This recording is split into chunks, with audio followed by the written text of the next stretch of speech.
Why I love a simple life. Hello and welcome to Lifestyle with Maria. Today, I would like to share something that has become very important to me over the past few years: simplicity.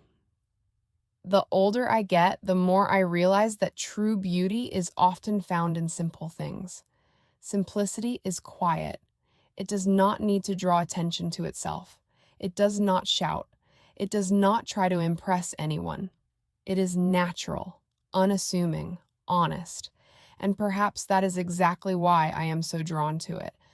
I love a simple life. I love simple choices. I love simple things.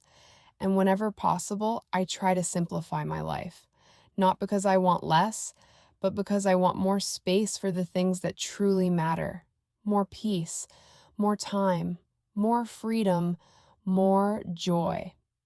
Simplicity has gradually found its way into many areas of my life. One of them is the way I dress. I usually combine only a few colors, most often three, sometimes four. Colors that are easy to mix and match. Colors that naturally work together. Because of that, I do not have to spend time every morning wondering what to wear. Everything simply fits together, and that brings me a sense of calm. Today, my wardrobe is fairly minimalist, but it was not always that way. When I was still living with my parents, I owned far more things: more clothes, more shoes, more handbags, more jackets, more of everything. I was constantly buying something, and at the same time, getting rid of something else, then buying again, and decluttering again. It felt like an endless cycle, as if I were always searching for something that was missing. Yet the more I owned, the more I felt I needed. Today, I understand that the problem was never that I had too little. In fact, I had far too much. Everything changed when I decided to move into my own apartment. For the first time, I truly realized how many things I owned. As I started preparing for the move, I quickly understood that transporting everything would not be easy. So I began sorting through my belongings: closets, shelves, drawers, boxes. And I kept asking myself one simple question: do I really need this? Does this item truly serve a purpose in my life? Does it add value? Very often the answer was no. And so things began to leave: clothes, shoes, handbags, jackets, accessories, one item at a time. I ended up letting go of nearly half of everything I owned. And do you know what? It felt wonderful. I did not feel a sense of loss. I felt relief, as if I could finally breathe more freely. At first, I thought the process was over. But once I moved into my apartment, I realized something interesting. Even after all that decluttering, I still had more than I truly needed. So I continued. This time, it was easier. I felt more confident.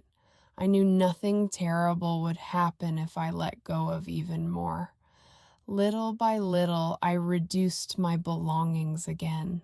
And eventually, only about a quarter of what I once owned remained. That was the moment when everything finally felt right. Not too much, not too little, just enough. Suddenly, I had more space, more air, more order, more peace. Everything had its place. My closets closed easily. My shelves were no longer overcrowded. I was no longer searching for things. And surprisingly, I did not miss anything. I felt content, more content than ever before. That experience taught me something important. Happiness does not automatically grow with the number of things we own. Sometimes it grows when we have less, when we remove the excess, when we keep only what we truly use, only what brings us joy, only what has a meaningful place in our lives. For me, minimalism has never been about empty shelves, nor has it been about owning as little as possible. It is about intentional choices, about choosing carefully, keeping what supports the life I want to live, and letting go of what no longer serves me. Since then, I have tried to bring simplicity into other areas of my life as well: my schedule, my work, my daily decisions, my relationships, my home. Because I have learned that simplicity is not only about things, it is a way of thinking, a way of living. It is the ability to recognize what truly matters and what is simply noise. And the more space we create for what matters, the more peaceful our lives can become. Today, I am no longer trying to have more. I am trying to live better, to create a life that feels good, a life with time for work, time for rest, time for creativity, time for prayer, time for the people I love. And simplicity helps me do exactly that. If I could leave you with just one thought from today's video, it would be this: simplicity is not a lack of something. Simplicity is freedom. It is space to breathe, space to live, space to focus on what truly matters. And when simplicity is combined with contentment, something very beautiful happens: a peaceful and meaningful life. Thank you for spending this time with me. If you enjoyed today's video, I would be delighted if you joined me again next time. Don't forget to subscribe, and I'll see you again soon here on Lifestyle with Maria.